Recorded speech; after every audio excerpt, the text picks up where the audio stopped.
अस्सलाम वालेकुम। Asia 41 news के साथ मैं हूं आपकी मेजबान अमना अब्बास। खबर शामिल करते हैं शोरकोट से। हमारे ब्यूरो चीफ राना मोहम्मद शब्बीर के मुताबिक शोरकोट में डेंगू वायरस के मरीज निकलना शुरू हो गए।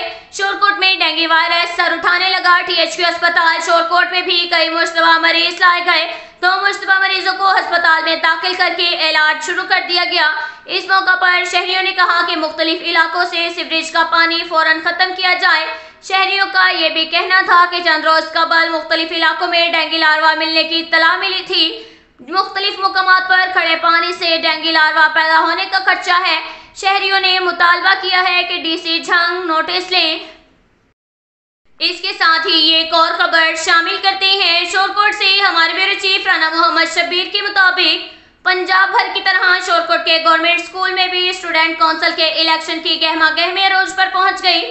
इस मौका पर गवर्नमेंट हाई स्कूल के हेडमास्टर मियां गजनफर अब्बास काठिया ने सहाफियों से बातचीत करते हुए कहा कि government boy high school Shorkot city में भी स्टूडेंट की जानिब से कैंपेन का आज आखिरी रोज है।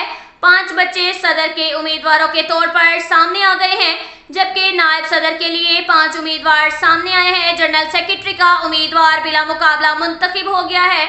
इस इलेक्शन में 1800 बच्चे वोट कास्ट करेंगे। तमाम बच्चों को इंतखाबी निशानात अलॉट कर दिए गए हैं। अब तक के लिए इतना ही काफी है। मिलते हैं अगले बुलेटिन में, हमारे साथ रहिएगा। अल्लाह हाफिज।